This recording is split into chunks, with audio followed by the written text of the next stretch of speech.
Oh, DC1/NC1 Scott, we are back after our about 2-month hiatus. Yeah, it feels like it's been longer than that. It's been a while. Well, everything Has it been 2 months? Admiral Pete Garvin, NETSI. Yep. That was September, right? Was it September-ish? I'm sure one of our many, many faithful followers will let us know the date, which was, let's get to the good part, right? So let's make it JAG official before we go anymore. So I'm going to throw up your wonderful little thing. There we go. Okay, so here we go. And I'll read it out loud for everybody in case you were joining us via audio. So thank you for tuning in. But just so everybody joining us knows that the views presented herein are those of the individual speakers. We have 3 today, and do not necessarily represent the official position of the DoD, the Department of the World's Greatest Navy, or any command or unit with. Well, you said we had 3 speakers. Is that because he has 3 stars on his collar device? Yeah, each one of them speaks, yeah. Yes, individually. Good. And Army Navy Week, which happens to be in my backyard in the great Navy Talent Acquisition Group, New England, West Point, which is our territory. However, we were cordially not invited because of the pandemics. But the great news is that we are all invited virtually. On the TV. Yeah, that's right. So that'll be good. It'll be good. So while we're here, it has been the better part of 2.5 months at a minimum. Okay. So let's not forget the bells, the whistles, the likes. Right? That's right. Yeah, that's right. So we see some of you guys online. We would absolutely love to know where you're tuning in from, what platform actually we can see, but let us know where you're at. I know that we have viewers from all over the world, including Japan, Guam. So thank you for joining us and thank you for being here. While the show goes on, don't forget to like, subscribe so you don't miss out on any future events. We should have something, I believe, coming up possibly in January. Well, it depends how many BFFs you have. I think that's what we're waiting on. So everybody that we've had on this show so far, just so everybody knows, is all Master Chief Rodney's in his Rolodex. No, hardly. So actually, I do believe April Beldo was your BFF. Master Chief McBride was your BFF. Pretty sure that's how that rolls. And today, we do have to give a special shout out to Tarina. I think her name's Russell now. It used to be Driscoll. PAO, Deputy PAO, Navy Recruiting Command, for getting our next guest. One we've been wanting for a while. Yes, from the beginning. So I don't think we should probably wait much longer. The hook. Remember, you got to have the hook. Keep them till the end. Not that the guest isn't worth the whole view, but we will give our 2 cents at the end. Yes, I'm excited about that. Yes, you put some thought into it. It came up a few weeks ago, and I was like, when that comes up again, so I've had it in the back of my mind. Again, thank you guys for joining us. I see that we have New England in online, Chicago, San Diego, again, Millington.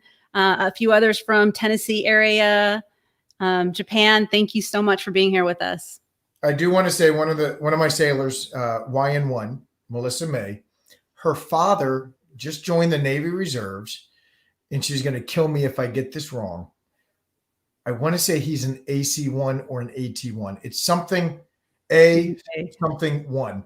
Just the other day, she got to do the swear in with the commanding. Absolutely phenomenal. Could not be more proud of her and her family and her dad. And it was a long fight, but finally got there. So father-daughter team here in New England. So good stuff. Oh, yeah. So AC1, she has corrected me as sailors constantly do. So good. You did that to see if she was tuning in. Oh, she's there. I saw the name. I told all my sailors they have to. It's a requirement. No, just kidding. So good stuff. So without any further ado, we want to get right to it. Are you ready? DC1/NC1. Yes. Let's do it. Do you want to introduce? No, please. You do the honors. I'm just really excited. Let's go. Okay. It's really simple. 12. MCPON 12. the incomparable Rick West. There he is right there on your screen, folks. Look at that. Hey guys, how are you? Outstanding. Great. Thank you. Thank you so much for being on our little show here. We appreciate it greatly. Well, no, I would say it's not that little of a show. You got worldwide followers. I'm pretty impressed. And earlier you mentioned many of my heroes with some of those folks. And hey, that video, I got to tell you, that was bringing out the youngster in me, right? Are you ready to go do the push-ups again? I do them every morning at 4:45, shipmate. 0445, get up. What are you, 55 push-ups at this point? Not age. 55 push-ups? A little past the 55 in age, but no, I get up every morning, and it's either a weight routine or we have an elliptical, a bike, and a treadmill. So I have my pick. Oh, nice. Yeah, hit it. So I actually have a question for you before we get to the hard-hitting questions. I'm looking for it right now. It's been a while. Okay, I'm going to put something up on the screen, and it's one of the most genuine things I've ever seen, and you can see and you'll see it once I throw it up there, the pure joy and excitement from both of the individuals in this picture. So I'd love for you to talk about it real quick. Oh, wow. That almost brings a tear to my eye. That's when obviously I was MCPON at that point. You go back to Chattanooga. This was a hometown visit for Navy Week that they have back there pretty much every year. It's a great event, and they do some great things. But this young man, I got put on a podium up there and looked over to my left, and he was quite the character. So, this guy, we took a couple of pictures each year. And then the funny thing is, after I retired, CNO Greenert went back to take a picture. Well, he was at Chattanooga and ended up taking another picture of this guy as well. It's just a phenomenal. He's something else. World War II veteran, and you know what? You just can't get enough of those folks. And my hat's off to them. And what you didn't see is when I gave him a big hug afterwards, because something else. And the better thing too is the uniform still fit him, right? There you go. He had a workout routine every morning too, apparently. Yeah, obviously he did. And, he's just a good man. So that touches my heart, shipmate. No, I know that's also your profile on the.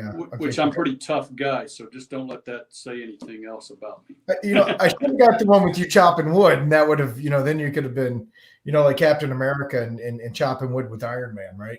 That gets my mind right. That's like baling hay. I'm a Georgia boy, and every summer in about 100-degree heat, we'd bale some hay. And if you want to get things right in your mind, go do some of that for a few hours. It's fun. Okay. Yeah. Speaking of the woods and fire and all, did you build that fire pit? Hey, that is pretty cool, huh? I wished I could say that I did it. We bought it when we got up here, and it fits so perfect.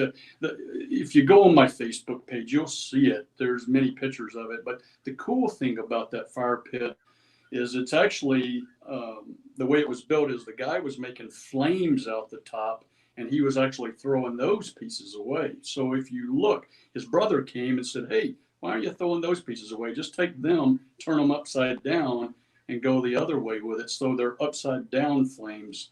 But yeah, I love it. I can't get enough of it. All right. Very cool. So I see we do have Whidbey Island on, San Diego, Miami, Jacksonville, New Orleans, Pittsburgh, Albany, everywhere across. Yeah, Camp Pendleton. Born and raised. Here's kind of a cool thing, though. MCPON's office and one of the fleet master chiefs just sent out an email to all the CMCs in the land and said, hey, here are the MCPON's addresses. They checked it with us first, but hey, reach out to them and do a virtual session with the selects. We're in the Chief Petty Officer season right now. I bet you, it's just been crazy today. But yeah, everybody's kind of getting that. And, it's a great way to give back to the messes too. So I'm looking forward to, right now I'll have probably 25 Zoom sessions set up between now and middle of January. And it's probably adding as we speak. Pretty cool. I'll call you. We'll make it 26. Let's do it, man. All right. So are you ready to delve into some questions there, MCPON? I thought this was it. Oh, NC1, you said it was just a fun thing. I didn't have that. Yeah, I'm ready. Let's go. We're just getting into it. way to go. So the reason there's the back and forth real quick about the NC1 DC1 is NC1 DC1 Scott was selected for the Navy Career Counselor recruiting program, but she is yet to reenlist. So once she reenlists as an NC, then she'll be officially an NC. So she is both. She's the hybrid right now. She can still put out fires and put people in the Navy. It's a great thing. Does it get any better? Does it get No. any better? I don't think so. I will say this: tomorrow is our wood burning day outside, so the boys are definitely excited about that. So DC1, send me some tips. And if you ever notice, MCPON, sometimes you won't hear her talk. She forgets about the mute button and just rambles by herself. I'm there. That's true. All right. So MCPON's a pretty stressful job. A lot of moving parts, a lot of things that you can't control. You get a lot of input, a lot of advice. What was the biggest challenge that you faced as a MCPON, and how did you overcome or deal with that challenge? Well, I think the biggest challenge that I say we, I was the MCPON, but I had a great supporting cast. I think a few of them are actually on this session. So, but I think the biggest thing is the fact that those 4 years that I was in the office, we were in the middle of the wars. We were delivering IAs all across the world, right, to support other missions other than the at-sea mission. And then we were also reducing manpower. And it drove me nuts, but it was tough. But I think the way we were able to somewhat at least overcome it to some degree was the fact that we communicated, in my opinion, quite well with the deck plate. And I think that's important when you do that in that office. You have to balance that communication from the view of the CNP and the CNO and the higher ups, but then you have to also communicate it to the folks that are actually living it too and seeing some of those things so they understand why you're doing it. It was very challenging, during that period, so that was probably the biggest thing that we had to deal with, but it was not a one time and done either. It was, an entire 4-year period. And then now I think it's shifted and, we're bringing in more people, NC1, so you guys both will be busy. So that does change the dynamic a little bit.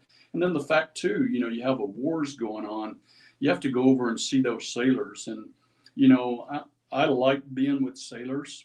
I think that's the best part of the job. But you can't get to everybody, right? And that frustrates the heck out of you when you can't just go everywhere. And we had sailors everywhere. Our sailors did such an amazing job. And the beauty of it is you continue to do so. So that's really kind of my thing. The other thing that was frustrating for me was the fact we had all these dang uniform changes. And, I used to tell them, I don't want to be the darn MCPON, uniform guy either. So, but again, that boils down to communication. And I think too, that we're swinging in the right direction, and hopefully, the future MCPONs don't have to deal with all that. I love the answer. And the part that gets me is you talked about the reduction in force that was happening during your time. And that's not easy. And it's not like the MCPON makes that decision that we're going to decrease forces.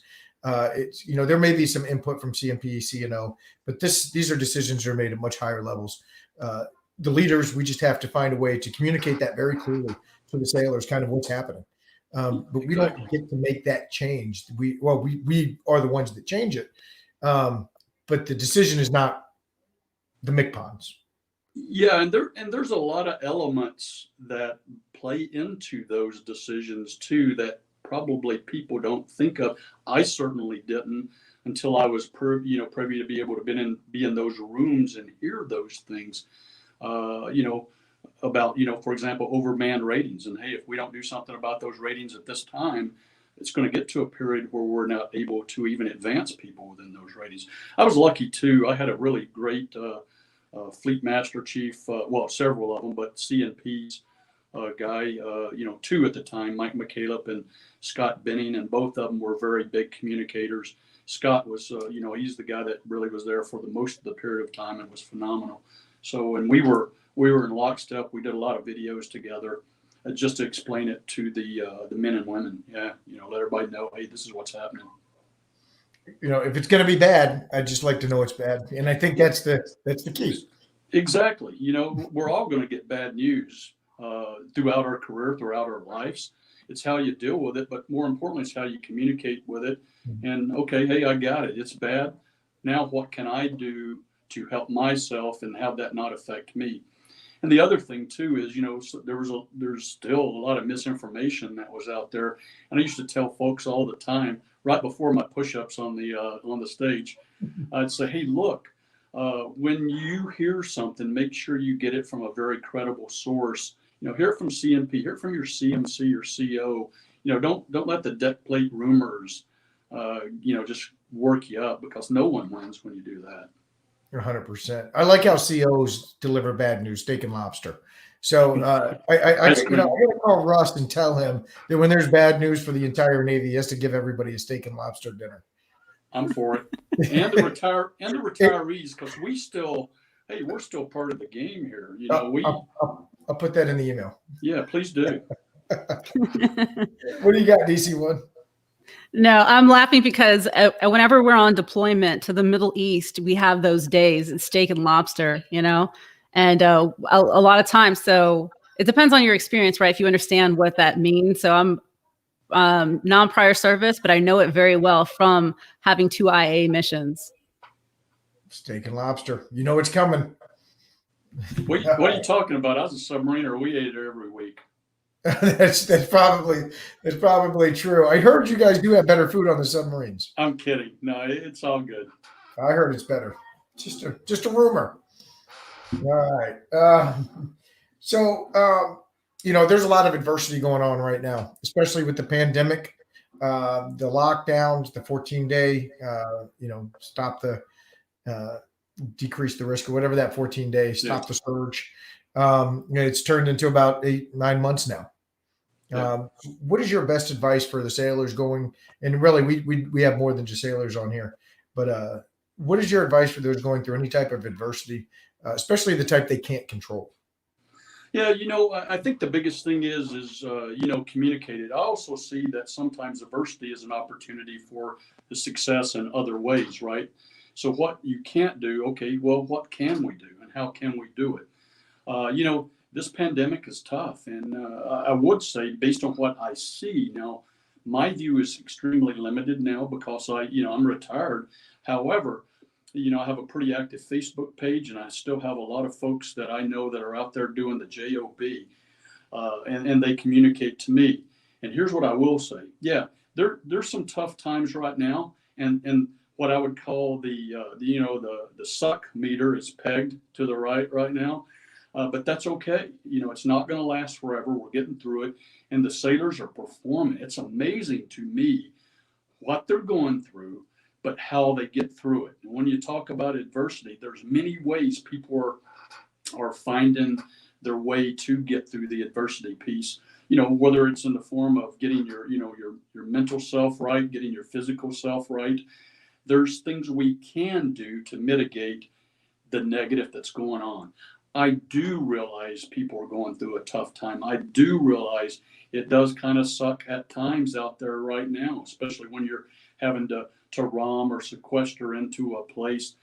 But it's not going to last forever. I think there's hope on the horizon. Let's listen to the science, listen to the data, get the reliable sources. It kind of goes back.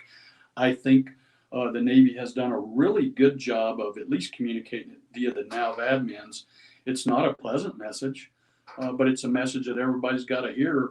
And like I said, from my view, I think the Navy's doing just one heck of a job. And, when I say the Navy, the Navy, the ships and all those things are just hunks of metal. It's really the sailors that bring them to life and the leadership. So, we just got to keep roll up our sleeves, get through it. It's frustrating. I know it. Let's go. We got this. This is ours. Just kind of grit your teeth and get through it. And yeah. But also, like you said, learn. Like there's other things you can do while you're doing it. Take advantage of the opportunities you're provided. Yes, yes. There's some things that we can learn from all of this, and there's some things I think that we can do to better ourselves and our families and get through this. Again, it is tough, which brings me to another piece too. This, as we talked about, is a trying time for many. If there's any time that's not more important than right now, it's to reach out to those shipmates, your friends, and others, even somebody that you may not, I mean, honestly, you may not like them, but you see something that just isn't right. Hey, just go have a conversation with them, as best you can, whether it's online or whatever, and see what's, happening with them, because now, it could be a little more in or internal or held internal, and that's not what we want. So, our sailors can do a great job, and it can't be just a leadership thing either. It has to be, the deck plate sailors, your peers. If you see something that doesn't look right, you just bring it forward. We're all in this together. 100%. So that's good. DC1, what do you have to say out there? It's funny, MCPON, that you mentioned that, because that was what we were going to put out, and I was going to talk to you. We'll still do that, Master Chief Rodney, but at the end, we like to leave with a message, and that's going to be a part of our message ending the show. So thank you for bringing that up. Absolutely. And then I just wanted to share with you a couple of comments. I'm going to post this one up there because I don't know how to pronounce that.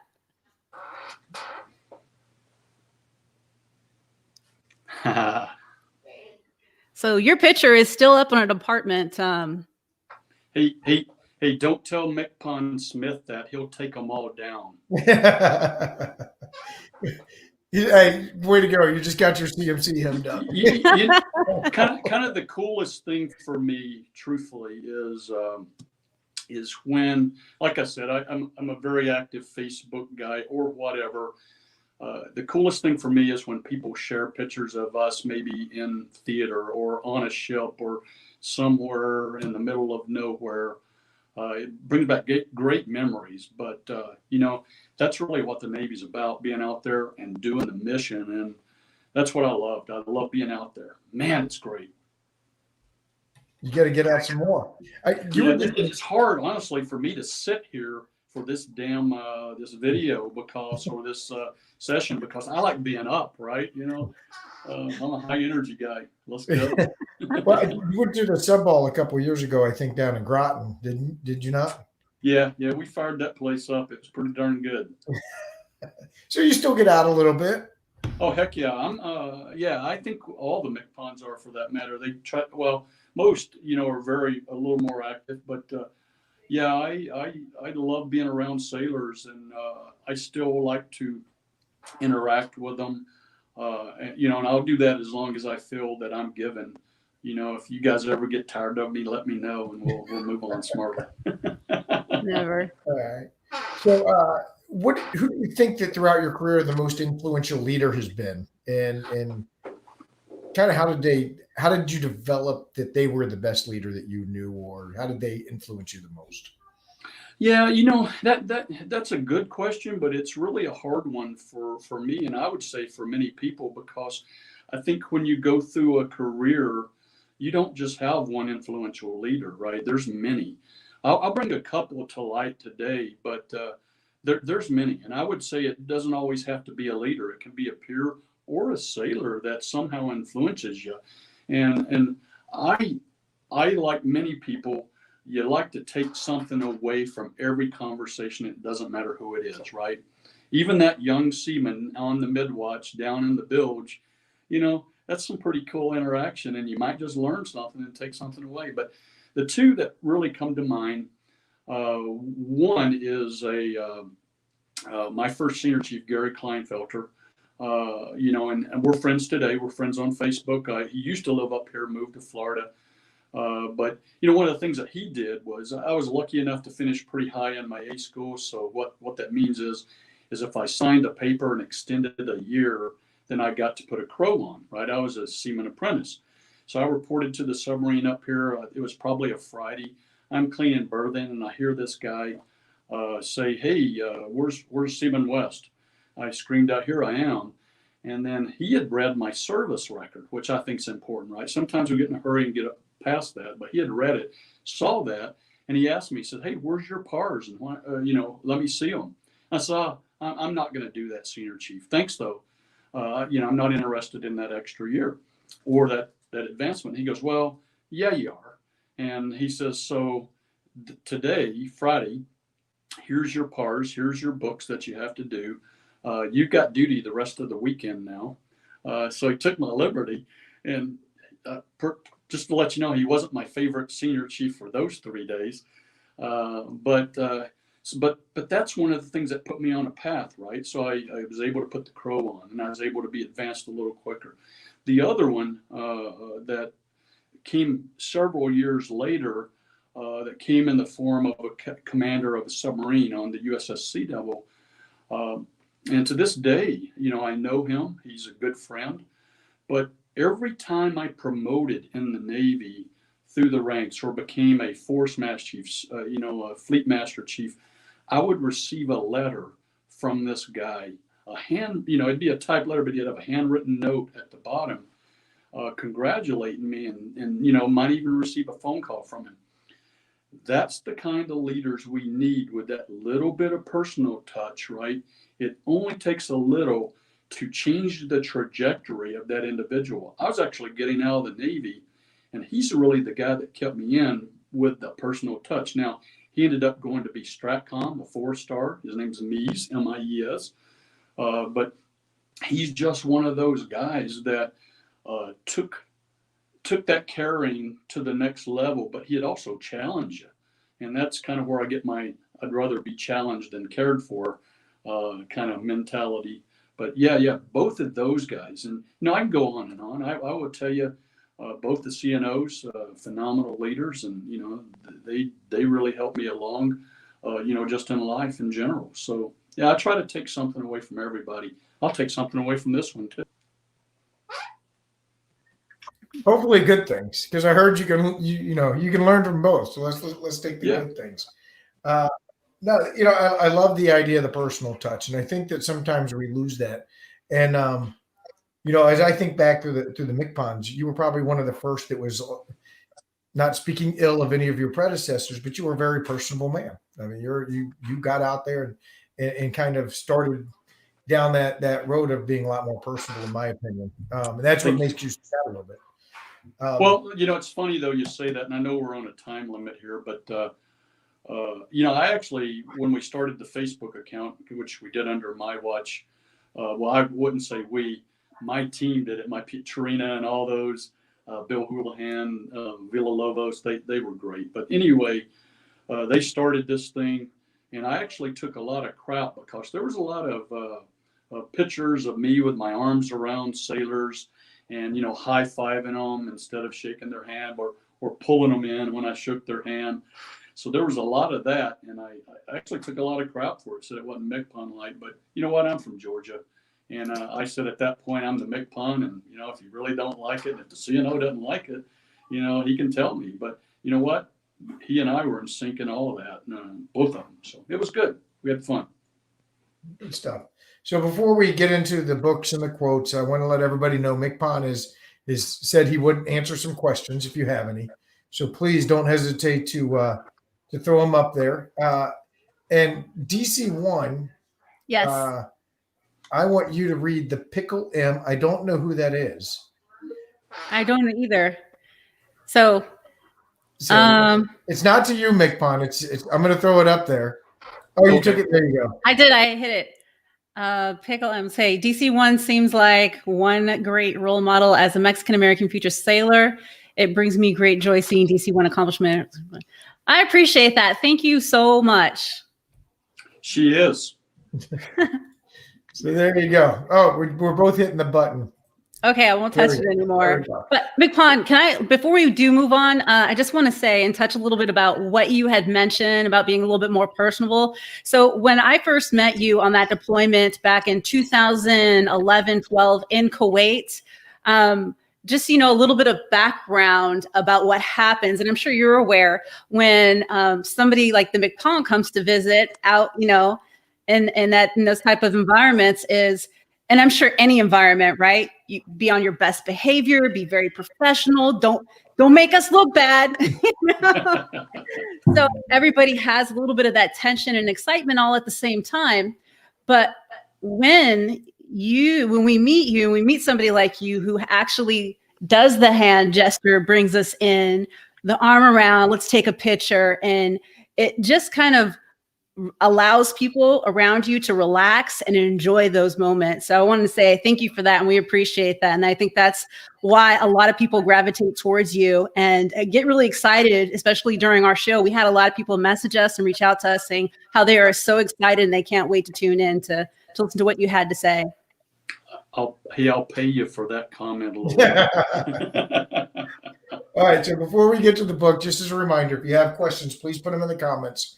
And MCPON, we'll pick the very best, maybe 2 or 3, time dependent, and shoot them over to the MCPON there. And he'll answer live here once you like and subscribe and hit all the bells and whistles. You got to make sure we do that in the middle of the show, right? Don't forget the hook. I'm going to give you our 2 cents at the end. But MCPON, you have written a book.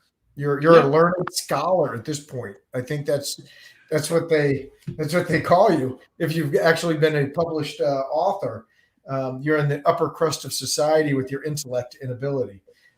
So I'm just a knucklehead from Georgia, man. There we go. So, but what are some of the favorite things that you've had to read, or not had to read? Some of the favorite things you've read over time that you think would be beneficial to our listeners, to include your book? Yeah, this is when people should talk about Cotter and all those, PhDs that are out there. But I read them, but, and I sent you several, and I'm just going to flash them up if you don't mind quite a bit. Yes. This is the one that I said was my favorite. It's Leading with the Heart, Coach K from Duke. And it's just a great book. And, I've written in it, but there's Coach K's tips. Now, it is about a basketball team and their run. However, you can apply this to all the things that we do. In fact, this book I ended up writing or buying for, I think, all the COBs in the Pacific when I was a Force Master Chief. So used to hand this thing out and say, hey, just take a look at it and read it. There's other things. MCPON, real quick on that one. That is the one with Bobby Knight in it, right? The kind of shapes Mike Krzyzewski as he's coming up to West Point. Yeah, it's called Leading with the Heart. Yeah, it starts out in West Point, but it really is centered around his push at Duke. The other one, when I say I don't really, I enjoy others. I mean, this is like the leadership lessons from Ulysses S. Grant. Cigars, whiskey, and winning. But it's a fun book. It's easy, but there's tips in here that if you kind of step back and think about it, you can certainly apply those. And then again, I'm not going to give you all of these, but these two, common sense leadership and common sense supervision, these were given to me by a Commodore of a submarine squadron. And again, they're just little snippets in these things, not much in there. However, it's just loaded with some good thought processes about how you attack a problem or, how you treat people. And to me, I think that's important because, I've always been a big one. If, you treat people the way you'd want to be treated yourself. And I know there's a young man listening here, Chief Nice, probably from Bahrain, maybe. I'm not sure where he's at right now, but he was my YN1 in the office as MCPON. And he told my wife once, your husband, he can get really, really mad at me. He says, but what drives me nuts is the fact that, 5 minutes later, it's like he's ready to go out and get a beer. And I think that's important that you're able to do that. They knew I was mad. They knew I was upset or a little uptight. But at the end of the day, why hold those grudges? And then, I don't know, this is the one that when you said I wrote it, no, I wasn't smart enough to write it by myself. So there's 6 of us actually in here. And this is, good on you. So it's got the Sergeant Major of the Army, Sergeant Major of the Marine Corps, myself, Air Force, National Guard, and Coast Guard. We all wrote a chapter. So it's kind of a unique perspective. So you'll get a perspective from a tanker. You'll get a perspective from a Marine sniper, a boat driver. So it was just a fun book for us to write. It's weird because I hand a lot of these out this time of year too, so it's kind of cool. Nice. Nice. So, do you remember a young man? I think this is Ben Mead. Well, let's see, oh, yeah. See, I like that stuff. And, the funny thing is a lot of people don't know, well, why do you like the darn, the Seabees so much? Well, I liked them so much. I married one. My wife was a CE. And then the divers out there say, well, why do you like the divers so much? Well, I have a diver son. So, it's a great community. And they take care of business. Definitely. All right. So we are going to go with the quote. Yeah. Wait, actually, DC1, unmute yourself because I have a question. You held up the book, Reaching the Summit. I noticed a sticky coming out. Is that your bookmark? Did you actually read to that point? It is. Or did you just throw it in there for the audience to be like, oh. No, I actually read. And then my friend Tramel, if you're on here, I got our pictures of the little kiddos. But yeah, I finished up MCPON's, some of the questions that I had, and I'm sure a lot of people had was, what makes him tick and how did he end up where he is today? And it's actually all in the book. Yeah, it is. And, here's what I would say about this crazy thing. There's a plenty of space in this book to write things. And what I tell people all the time, if you're looking for a PhD level leadership book, this is not the one for you. This is a roll up your sleeves and let's get busy and get the job done kind of book. But I would tell you, my goal for anyone would be to take this book and write things in it when you hear them. Underline things, take the pages and dog ear them or whatever you call it. And, at the end of your time, you hand that off to someone else. So I think I signed yours. So you did. That's why I can't give it away. But yeah. Okay. So you can't really see, but I did the same thing. See, I love that. And that's the way it should be. And, I'm not pushing it where, if you want it, fine. If you don't, fine. But, I was able to sign yours, which I think is pretty special. And I really appreciate you doing this and doing all the legwork. Master Chief, I owe you one too. Yeah. Oh, it's. I just want to say this to DC1. I better not see it in Palm Stars. I better not see you trying to sell Rick a Facebook signed version. Facebook Marketplace. It's eBay. Right there. It's next to the coin, I'm sure. So Tarina puts, I love the story about how he and his wife were at a gas station and her ex was washing the window. So now it's a must read at this point. Read. Yeah. That I don't even know if that one may be in there, but that's the one I usually tell at the sub balls. And that's one that, hey, you go to a Navy ball or sub ball if I'm speaking, then you might hear that one. But yeah, it's something else. And hi, Trina. All right, great. All right, so let's go with the quote.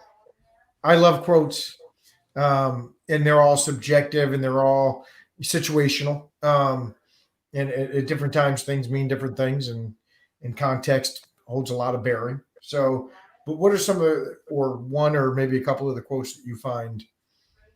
Well, you know what? First of all, the book has a lot of the quotes in some of the chapters that I talked about. But the one that always stuck with me is a quote called, "An ounce of example is worth a ton of advice." And I don't know why I liked it so well. And I think it was when it was in high school, I think even when I saw that in the Sunday, used to get the comics. And up in the corner was this little comic that said that. And I was like, I don't know why I like that, but I ended up taking it, cutting it out, and many years later I laminated it. And it was a small thing, and I'd put it, I carried it in my wallet. I think I carried it up to almost the time I was MCPON, and it kind of wore out on its own. But yeah, I do believe in that. I think that you can talk all day, but you have to put action to words many times. And a good example is I was a submariner for all those years, but I went to be a DDG CMC. And one of the things that I used to see was the unwraps at sea, right? And you're pulling across, and all these folks are doing it. They're doing it in unison, and one person's calling it out. And, you know, I'd see people kind of drop out and get tired. I said, well, I jumped in there one day as a CMC just to see, right? I'd never done that. And my goodness, you know, it really changed my perspective of that. You know, and I think it's important for leaders every now and then, hey, drop down in that bilge, get back to your roots and see, you know, what's going on down there. You know, it humbles you to some degree, but that's, you know, that's a good thing. It's, you know, humility a lot of times is about growth. It's kind of like adversity, right? It's just about growth. So that was really my quote that I liked, and I believe it. No, I will say I had a junior officer one time, a brand new ensign. I want to say he was straight out of the academy. And what really impressed the whole division when he showed up was I was a fire controlman. He started going out, inspecting the spaces, doing mag temps, just doing the stuff, you know, ammo onload, offload. He's picking up boxes.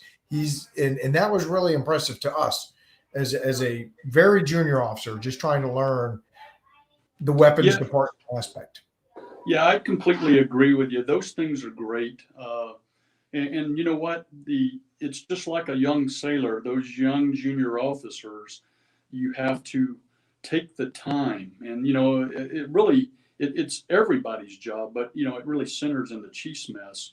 Take the time to put growth opportunities in front of them and challenge them to be junior officers too, because those junior officers are going to be department heads, they're going to be COs, XOs, COs, and they're going to be admirals. And I think the more we can do up front to shape them and show them who we are and what we're doing as well is very important. And that's huge. And I think we have to do that, and we have to invest the time to do that. And sometimes it's hard because we all are very busy. So, yeah, but I've seen so many opportunities and things like you just said that are that, and it's positive, and it does resonate throughout the crew. It's like any new sailor that walks on board any command, right? You watch them, you challenge them and see how they're going to fit into the team, you know, and then you find that place for them at some point. You know, maybe we're not 100% with that, but by golly, it's not because we don't try sometimes, right? That's 100% correct. So before we get to the open mic thing, MCPON, what questions do we have, DC1? Yep. So we have Petty Officer Lamone who asked MCPON, what's your best advice that you would give to a first-class petty officer waiting for that ticket to the big dance? Keep yourself focused. Do your job every single day, and you will be recognized. I guarantee you that. It's going to take time. Sometimes you'll get frustrated. Sometimes there's outside things that may you know, come into play, like, you know, your rating may be, you know, pretty tight, but then you got to set yourself up through your actions, you know, and through your looks, through your, you know, just everything kind of plays into it. And you know what? Choose your billets wisely too. I never really, you know, collateral duties are important, but if you got 20 of them, you know, what are you doing, you know, in the big scheme of things? So stay focused on the job, and you know what? Make sure that, you know, you're that go-to person. You know, it's like I used to say about the chief's messes too. You know, if you're going to be in that mess, and this is just exactly right for first class, if you're going to be a first class, make sure you're that go-to person. Make sure when your chief or your division officer needs you, you know the answer, or you go figure out a way to find it. You know, be that individual. You know, there's no magic potion. It's just hard work, staying out of trouble. It's really, there's this thing called Brilliant on the Basics. Learn them, look it up, read about Brilliant on the Basics, execute them every day. And I guarantee you, shipmate, your time will come. And I look forward to it. I can't wait to get an email from you that says, hey, MCPON, guess what happened? I made chief. You're going to get there. Outstanding. Oh, look at this. Did you want to throw it up there? Okay.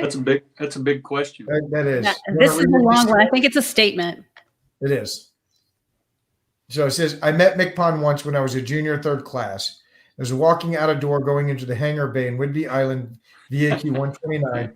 I almost ran directly into one of the Master Chiefs who was escorting MCPON. Saying I was scared to death is an understatement. And then I got the death stares from the Master Chief when I called MCPON Master Chief. So I don't think you were probably too upset with being called Master Chief. But let me tell you, I've been called worse before. No, absolutely not. I'd walk on board a submarine, they'd call me Cobb. And you don't know how many times walking in the Pentagon, and my entire staff can attest to this. I'd walk down the passageway, and I'm a fast walker. I'm very fast, actually. So I'd be walking down through there, and people would look up and say, "Hey, Senior Chief, how you doing?" Because they'd see the 1 star up top. And I would answer them, "Hey, I'm doing fine. Just keep walking." Many times, about 5 steps or 6 steps later, you'd hear somebody, "Dude, that was the MCPON. What are you doing?" But you know what? It didn't bother me. The fact, if you didn't acknowledge me or say hi, I might make me upset. But I'm a person that likes to engage, and it's just the way it is. So yeah, I was never bothered by that. It was funny. On one of my Facebook, when I was MCPON, someone had written, it was a young kid, matter of fact, a young sailor, I think his 3rd class or 2nd maybe, and he wrote Master Chief, or he might have even have written Chief, I don't know, but he asked me a question. And it was amazing, the people that jumped him. "That's the MCPON, what are you doing?" And I just simply wrote in there, I said, "Hey, look, I made Chief in 1988. I'm proud to be a Chief. Hey, if he calls me Chief, I'm good with that." That's the base of every anchor, a chief, right? Everything builds from that anchor when you're in the CPO mess, even that 3rd star. So if you don't have your roots right, man, but hey, buddy, I don't hold it against you, but hey, send me his name. I can't believe you do that. It was probably Russ Smith. Yeah. Oh, Lieutenant Sams. All right. So were the other branch co-authors at the Pinnacle? So was it the Sergeant Major of the Marine Corps and the Army at the same time? Were you with MCPON? Were you guys the group together? Yeah. For the book, there was Ken Preston. Now, he was the longest serving SMA ever in the Army, almost 8 years. He was the tanker. Mike Barrett was the Sergeant Major of the Marine Corps. Skip Bowen was the Coast Guard, Mick Pogg, and then Jim Roy and Denise Jelinski Hall. She was the first woman female to be in that position, in that. So we're pretty proud of the, getting everybody together. It was kind of a hoot. And it kind of came about, though, because I was asked, "Hey, why don't you write a book on something?" I go, "I don't have a book in me, right?" I said, "But I might have a chapter, but hang on." So I called these guys. We formed an LLC. We got this book out, and it is what it is. Like I said, if people reach out to me privately, I'll typically send it to you. If not, you go on Amazon, but it just doesn't come signed that way. So whatever. All right, Pickle M again. Sorry about the job change. If you hit us up offline, either DC1 or myself would be more than happy to answer your questions about engineman as opposed to gunner's mate.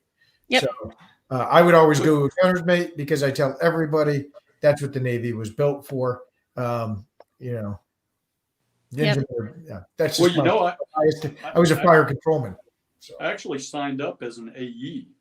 I was a AE on paper for maybe 6 or 7 months. Then I joined the Navy non-rated, grabbed mine out of sub school at the time. So, I would say there's a lot of great jobs in the Navy, and do what makes you feel good. Okay. We have one last question, I think, from Laura Pelham. Okay. If you want to throw that up, DC1, and then we'll go to MCPON's open mic. Thanks for joining us, Pelham. She asked, "What advice would you give a sailor who wants to become a MCPON?" And that was actually asked 2 other times on Instagram as well. Okay. That's a fair question, but the funny thing is I never wanted to be the MCPON. I never really thought about it as I was going through the ranks. I actually, the advice I gave the first class a while ago, just kind of stayed focused on it. And then all of a sudden I found myself as a force mass chief, and I would see those fleet mass chiefs running around. I go, well, I could never do their job. That's the same thing. Before I was a cob, I could never do that job. Then I was a cob, and I was a squadron mass chief.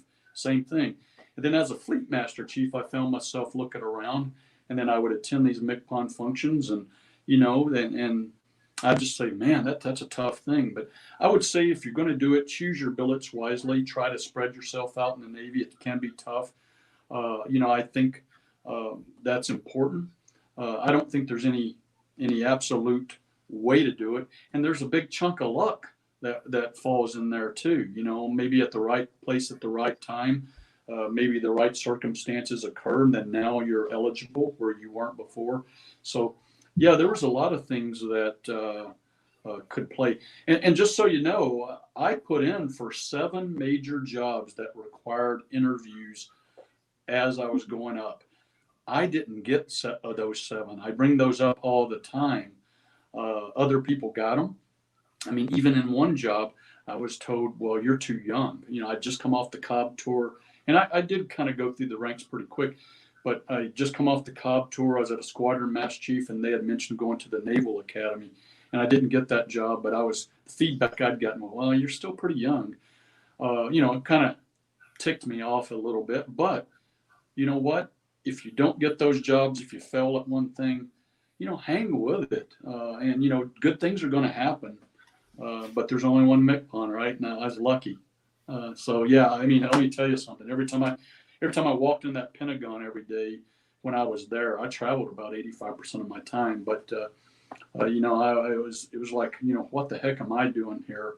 What a great opportunity to represent the sailors. So yeah, it's very humbling. Humbling. I actually heard something along the lines, and it's a quote, and I'm probably not going to get it right, but it's actually, luck is preparation, is when preparation meets opportunity.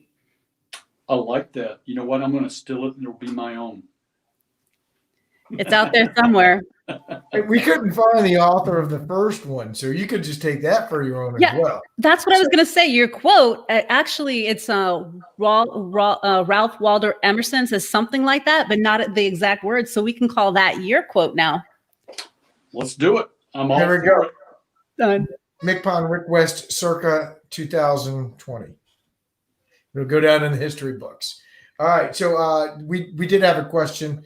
Well, I had one question. Go Navy, beat Army. Score for tomorrow. I see that Michael Lemon put it on there too. But I was going to ask that regardless. I will give my score 17-13. Navy beats Army. I think there's going to be a little bit more scoring, especially with the way both of them play. Here's what I will say.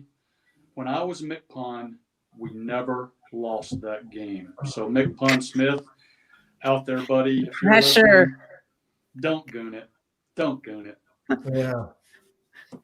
So you're not going to give the score, or are you No, gonna... Okay, let me give you a score. I think the score will be 34-24.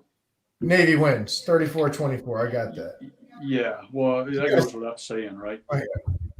DC1, you want to throw a score up there? Somebody throw a score up there, and then I'll call it my own.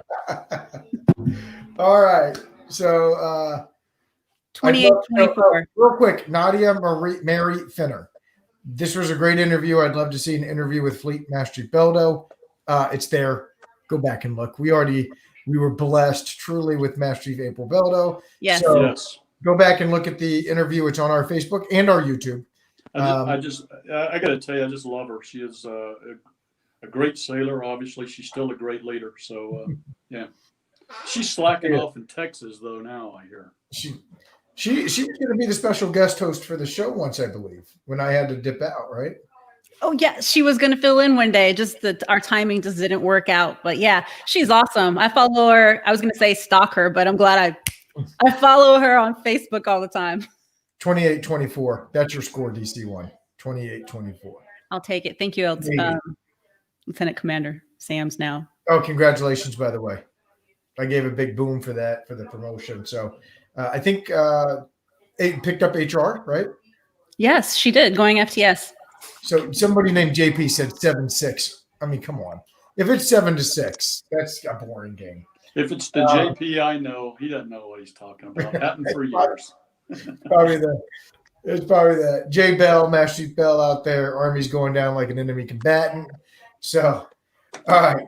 What we're going to do real quick is Well, let me say something. Jay Bell, you're right. I see his thing up on Facebook, Jay Bell. But he and I both know that the Georgia Bulldogs is really where everything's at with college football. Okay, there you go. highly debatable. That's very subjective. It may be in your circle. So real quick, we're just going to turn the mic over to you, MCPON. It's yours. Okay.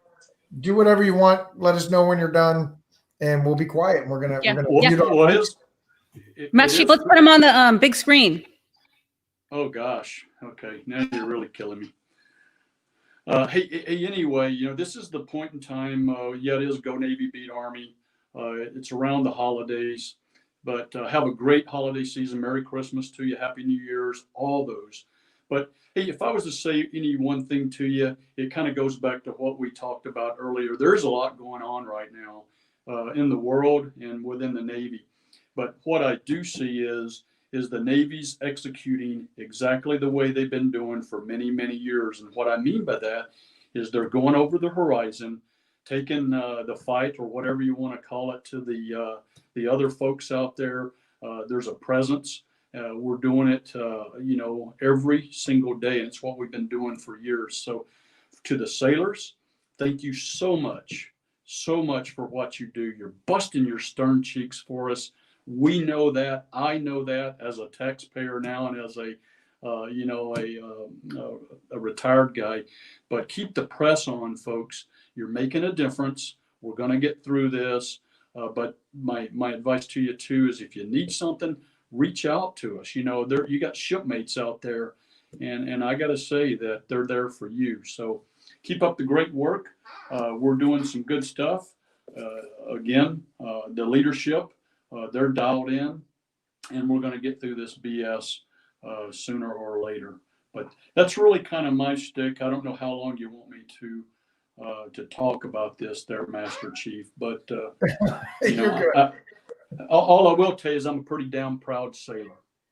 There you go. That's outstanding. And I tell you, we've gotten some great feedback about your visit here. Again, highly thankful that you came on board with us, shared some of your time for us and our listeners. And if you ever need anything from DC-1 myself, please don't hesitate. I'm in the great state of New Hampshire, live free or die, just outside Boston. She's down in the great state of Maryland, near Frederick, Baltimore Orioles minor league team, Frederick Keys. So please don't hesitate to reach out if you ever need anything from us. Absolutely. I absolutely appreciate this. This is when we should drop down and do those flying push-ups. And this is when we should end it with a hoo-yah. So I would say to the listeners out there, go back to your commands tomorrow, and you know what? Get that hoo-yah on. Find their hoo-yah, and get through the holiday season. And let's look at all the positive things that we are doing, and put all that other stuff in our weight, man. It's out there. We're better than all this, and we show it every single day. Oh yeah, MCPON. We appreciate it. Everybody heard that. Go back, find your Ouya in your command, within yourself, and let's get it taken care of. In DC, post it. Let's hear it. Oh, there. Go back, do your flying push-ups. Tag Rick West in every single one. Facebook's going to blow up tomorrow. It'll be great.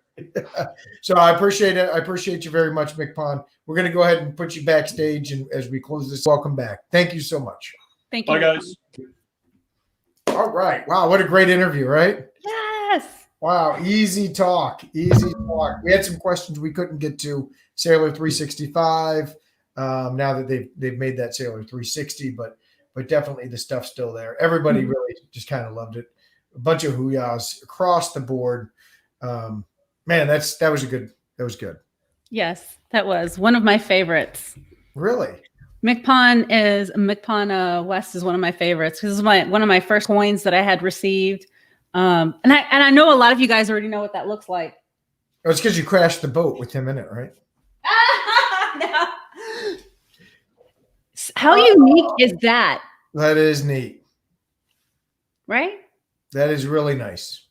So that, and just the leadership style, very personable. So. Well, that's good. So a lot of people are happy we're back, which is kind of heartwarming. Yeah. Yeah. Miss you. Nice to know that some of them missed us. So, but like we said, we do have other things we have to focus on right now. We're in the middle of a move. Look, recruiting's tough, across the board right now. A lot of focuses we have to put in different things, but this is one of the things I truly do love. And so we're going to try to do another one in January. We have an idea.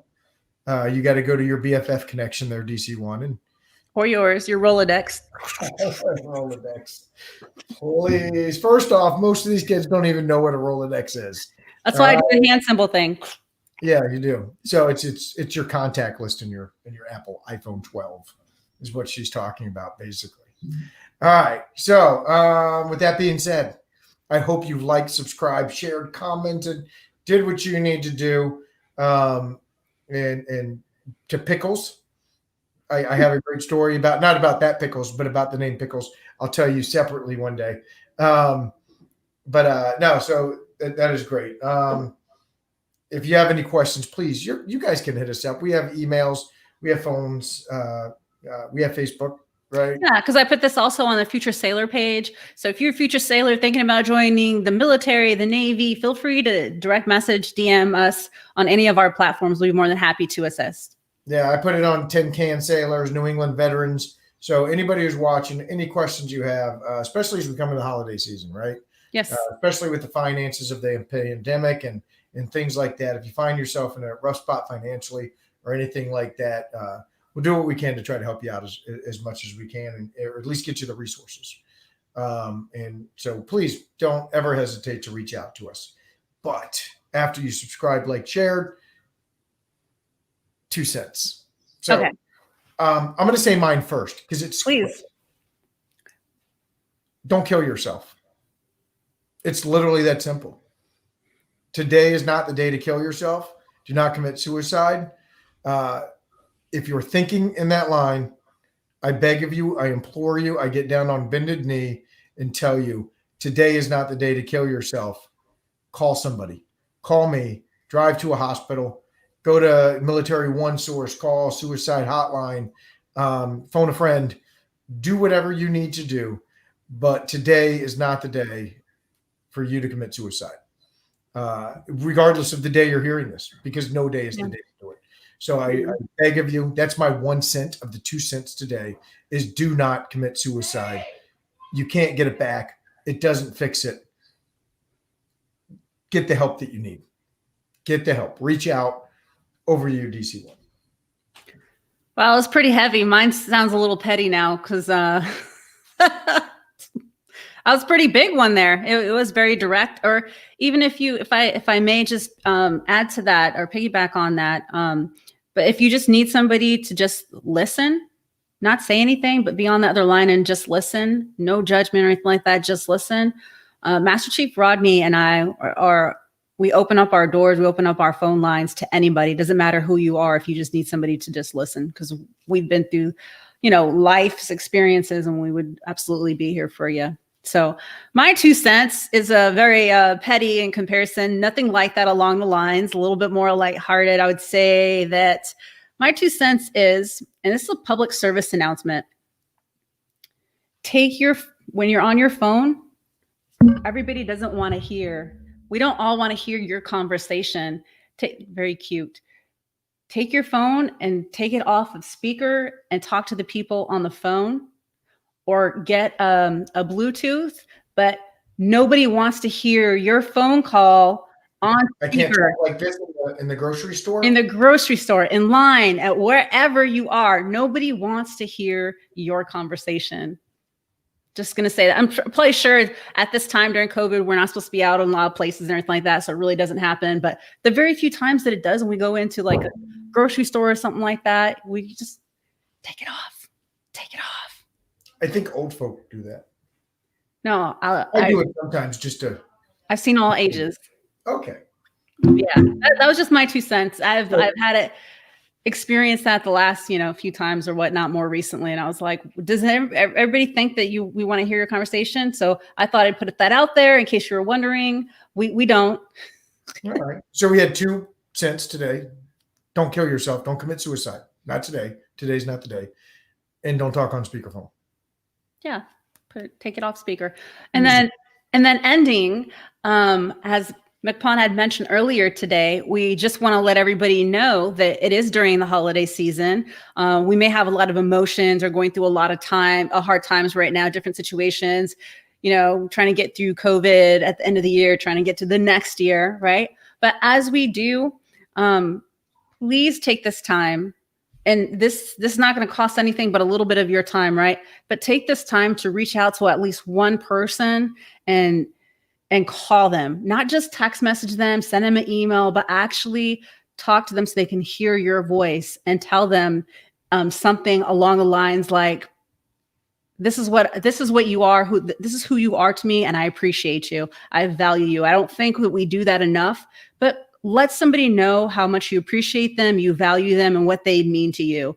And I say that because sometimes, I've lost family members and friends for different reasons.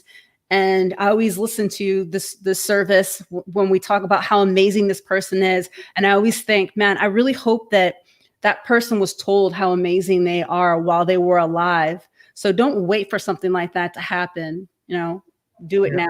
There's a thing out there that says, I'd rather listen to you cry than, cry at your eulogy or something like that. I make stuff up half the time. So, but there is something very poignant out there about rather listening to your problems and everything that's going on right now and being there and help to bear some of that burden than having to deliver your eulogy. So I can't be,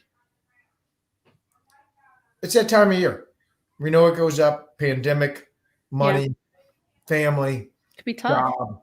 It's a tough time. So please reach out to your commands. If you're in the military, reach out to Suicide Hotline, reach out to Military One Source, talk to a chaplain, talk to somebody, just get some help. And so we're about done. We don't have the next guest to say, so we will let everybody know when we have that. Hopefully we'll do one in January. It's the hope, right? And Steve Ross obviously wasn't paying in the beginning when we explained why you weren't in C1 yet. So we're Steve Ross, you got to go back to the beginning, watch it all over. Watch it from the beginning and you'll get it. So we appreciate everybody tuning in. This has been another great episode. Also, let us know if you like the later time. Usually I think we were 1300. Mm-hmm. So let us know if you like the time of 1600. And I forgot to mention. So we had a short little video clip of those. A few people sent in some of their photos. We have a few photos with MCPON while he was touring and visiting sailors. So what we're going to do is we're still going to post that. We weren't able to post it today live, but we will post that little slideshow on the Leadership Within Facebook page. So look out for that. And we absolutely want to say thank you for sharing your photos with us. Awesome. You can cry. I'd rather you cry on my shoulder, not me over your grave, from Lieutenant Commander. So, with that, DC1 is always, you are the MVP. Plain and simple. The reason this show, let's be real. I just come on here and talk. You set this up with MCPON. You got Tarina to get to set all of it up. You do the heavy lifting, and I do. Admiral Nowakowski, one of my other favorite interviews, is on. He loves the later time, and I the more I think about it, West Coast 1300. That's right. Yeah, that's right. Get a little lunch. Watch the Leadership Within. I mean, Master, thank you so much. Thank you so much for inviting me to be a part of this great show. I've had such a great time throughout this year since we first started, and I always tell people, I'm like, really, Master Chief Rodney is the host. He talks to all of our guests and everything, and I'm like the co-host, and I get to read some of the comments and everything. And I say that because, like before, I've mentioned, I cannot help myself but to do this. And then you're like, DC1. I'm like, huh? Yeah, huh? It happens. All right. I will talk to you before Christmas, but I'll say it on the show so everybody can hear it. Merry Christmas. Hanukkah's today. Happy Hanukkah. Right? Mm-hmm. Happy Hanukkah. Happy Kwanzaa, whatever you celebrate out there. Yeah. I hope you have a great holiday season. And from the leadership within, from me, Mike Rodney, Master Chief Type, Veronica Scott, DC1/NC1 Type. We couldn't be more happy to be here, more proud to serve. We thank you for your time. Yes. That being said, bye. We're out. Oh, wait, I got to hit the other button.